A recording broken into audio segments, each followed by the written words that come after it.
On my birthday, Marshall Patton drove me to a remote camping site in the mountains. Tonight, there would be a once-in-14 years red moon, and a meteor shower that was set to grant wishes. A few ladybugs flew onto my face, and I shrieked, clutching his hand tightly. He instinctively flinched, but upon feeling the coldness of my hands, he pulled me into his arms. In our 5 years of marriage, Marshall would give me anything the moment I asked for it. A house, cars, luxury items, anything I wanted.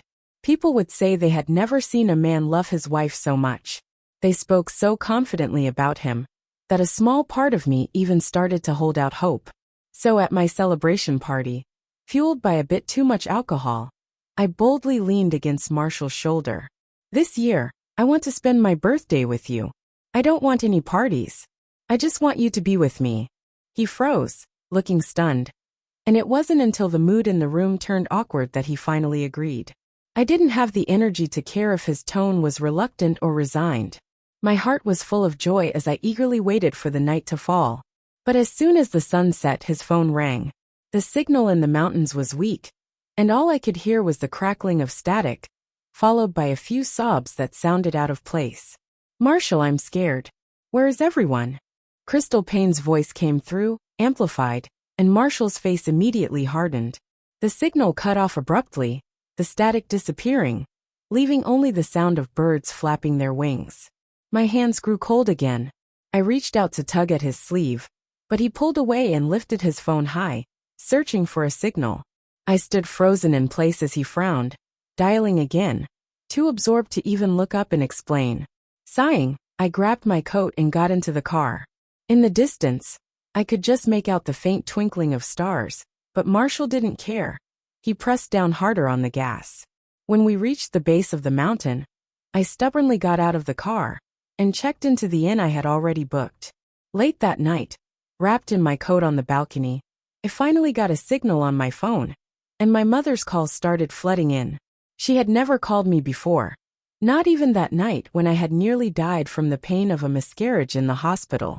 I stared at her name flashing on the screen, the ringtone cutting off after a minute, only for a new call to come through. I answered, and sure enough, her voice filled the line, a mix of insults and tears. "You couldn't even make a simple phone call to say that the party's off? Did you know she waited outside in the wind for 2 hours? If Marshall hadn't come, she would have collapsed. You know how fragile Crystal is." I stared up at the night sky, noticing the winding river of stars, and couldn't help but speak aloud. "What are you so worried about, Mom? Even if she collapses, you'll just force me to donate my blood and my marrow to fix her." The woman on the other end of the line was momentarily stunned by my words, then exploded in anger. "We didn't starve you or deprive you of anything, did we? We raised you with everything we had. Why can't you just accept Crystal? Do you want her to be sick? Crystal gave Marshall to you. What more do you want from her to make you happy?" Her voice was so full of conviction, turning all of Crystal's reckless actions into acts of desperation. For years, I thought I had stopped being hurt by her favoritism, but the love and care she expressed for Crystal in her words made me so jealous I almost cried. Outside, I thought I saw a shooting star streak across the sky. I quickly closed my eyes, holding back my tears. I flipped the phone over and made a sincere wish. In this new year of life, I wanted all the love I could get. When I opened my eyes, Marshall's message was at the top of my screen. "Happy birthday, Lynette." I deleted the message and turned off my phone. In this new year, I decided to keep my love for myself. When I went to my friend at the law firm to help me draft the divorce papers, her eyes went wide with disbelief, just like when she found out I was marrying Marshall. Back then she asked, "Are you really sure about him? He's a total playboy, you know." Now her question was different. She asked, "He treats you so well. Are you really sure about this?" I thought it over carefully, then looked her in the eye and said, "It's just a divorce agreement. Better safe than sorry." 5 years ago, Marshall had turned down a match with someone from a well-established family. He boldly declared he'd give up everything to marry me, shocking everyone around us. Because I was the one he wanted. Not Crystal, my dazzling sister, who had shown at international cello competitions, but me, the second daughter of the Paynes, the one no one liked. neither my parents nor the men around me. At first, people thought I was just a way for Marshall to get back at someone. After all, he'd introduced Crystal to the best professors. Yet she quietly decided to go abroad without even discussing it with him. But less than a month later, Marshall posted a picture of our marriage certificate, and even got me a position at his company. It was as if overnight, the people who once looked down on me suddenly became friendly.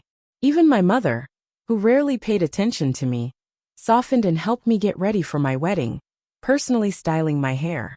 Back then, I thought maybe, after being overlooked for 20 years, I had finally caught someone's eye. Even if the start wasn't ideal, I was willing to be brave, for once just for myself. I worked overtime day and night, pushing myself to be as capable as him. I took charge at home, making sure his family couldn't find a single flaw. The first time Marshall saw his usually critical mother, who had once swore at Crystal to the point of making her leave with anger, warmly hold my hand and refused to let go. He stared at me, completely stunned, his face full of confusion and disbelief. It was like from that moment on, he realized I wasn't as weak and useless as the rumors made me out to be. He started learning to accept me, and even began to love me. He stopped being a playboy, and started spending time with me, gardening and cooking. As long as he wasn't on a business trip, he'd always be home before midnight. When I saw his car lights from a distance, I'd prepare a warm drink to help him recover from a long day. And when he came through the door, he'd grab my hand, kiss the ring on my finger, and whisper in my ear, "I'm so tired today. I missed you." That closeness made it too easy to fall. He started treating me so well that I almost believed he was really in love with me. He was so thoughtful that I almost let my guard down, and trusted him completely. Then a month ago, I received an anonymous text. "You've worked hard these past 5 years, but next month, I'm coming back. Some things need to be returned to their rightful owner. Isn't that right, Lynette?" Her tone was confident, almost smug. I felt dizzy, like the world spun around me. Why was it that when she left for abroad, she could abandon everything and have others clean up after her? And now that my life was finally settling into place, she could just waltz back in and stir everything up. I'm happy with my life. I have no plans to divorce. Neither does Marshall. I gathered every ounce of courage I had before sending it. But she didn't even bother to reply. The silence that followed was deafening. The next moment, I got a notification from the bank regarding a deposit of $2 million from my husband, Marshall. The note attached read, "Sorry."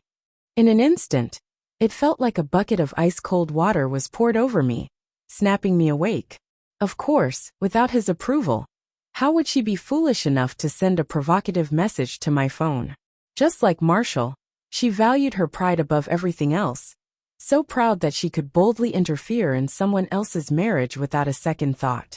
I turned off my phone, and poured the warm drink down the kitchen drain. Tonight, he wouldn't be coming home. 5 years. It was time for the dream to end. I almost did fall for you, didn't I? That was close.